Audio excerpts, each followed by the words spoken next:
Johan, c'est Bruno Millienne, député MoDem des Yvelines et co-rapporteur de la mission Flash sur les mesures d'accompagnement de la création des ZFE, zones à faible émission, ces zones où la circulation des véhicules polluants est limitée. Bonjour Bruno Millienne. Bonjour. Alors depuis début septembre, 10 métropoles, dont dernièrement Rouen, viennent de mettre en place ces fameux ZFE. Objectif, atteindre 45 métropoles d'ici 2025.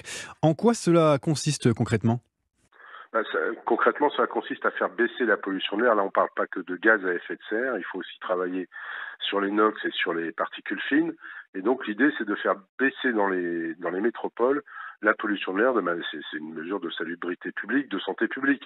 Donc voilà, après, il faut l'organiser. Et en tant que député, vous êtes co-rapporteur d'une mission Flash sur les zones à faible émission et vous mettez en avant ce chiffre. En 2025, 44% de la population française sera concernée par ces ZFE dans les métropoles de plus de 150 000 habitants. Alors, est-ce que cela veut dire que conduire en ville sera bientôt un luxe réservé à ceux qui ont les moyens ?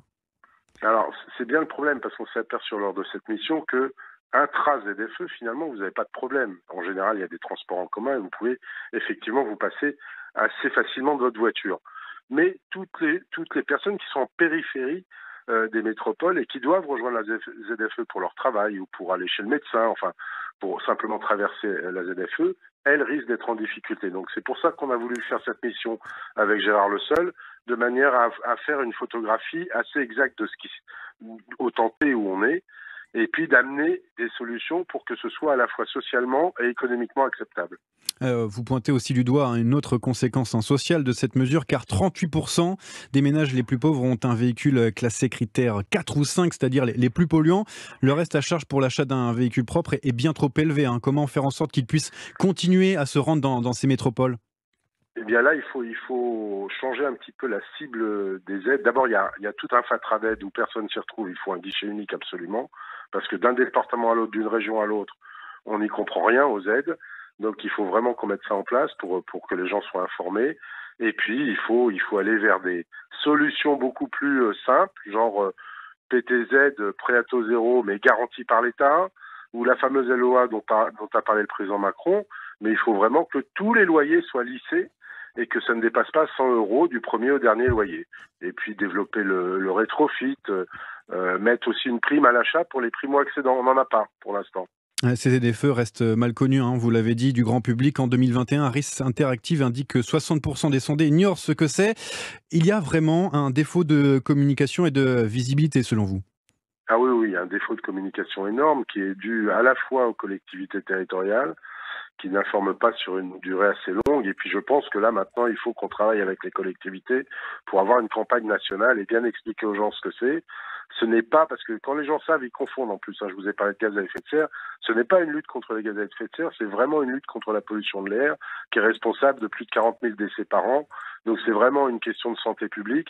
Mais ça, il faut l'expliquer aux gens. Il faut surtout arriver à faire en sorte, avec toutes les mesures qui sont prises, de leur faire comprendre qu'ils ont une alternative à la voiture pour aller dans les ZFE. Alors vous parliez des collectivités territoriales. Pour vous, il faut aider les populations les plus en difficulté, aider aussi les collectivités et comment, évidemment, élargir l'offre de transport public ? Alors, il y a plusieurs niveaux. Vous voyez que les niveaux qui concernent le rail, par exemple, si vous prenez les RER métropolitains, tout ça, ça prend du temps. Ça coûte beaucoup d'argent et ça prend du temps. Il y a des solutions un petit peu plus simples, le covoiturage, mais aussi les bus express. Moi qui suis en Île-de-France, vous avez l'A14 Express, par exemple, qui fait Mantes-La Défense, qui a commencé à un aller-retour par jour et qui aujourd'hui est à un aller-retour par heure. Donc ça fonctionne. Mais tout ça, il faut communiquer, il faut faire des parkings relais. Enfin, il y a plein de solutions qu'on propose dans notre rapport. Il y a des solutions à court terme, ça là, il faut les mettre vraiment vite en place.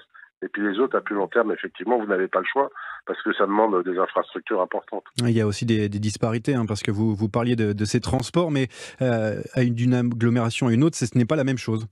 Absolument. Vous avez par exemple dans la métropole de Marseille, les 2e et 3e arrondissements qui sont les arrondissements les plus précaires et qui sont au milieu de la ZFE, qui eux n'ont pas de transport en commun, par exemple. Donc il va falloir trouver d'autres solutions pour ces gens-là.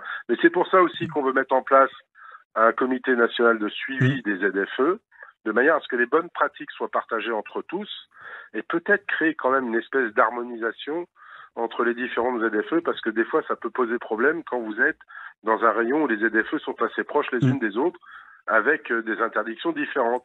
Là, ça peut poser un vrai problème. Un portail unique. Donc, merci Bruno Minienne, député MoDem des Yvelines, d'avoir été avec nous pour parler de ces ZFE sur Europe 1.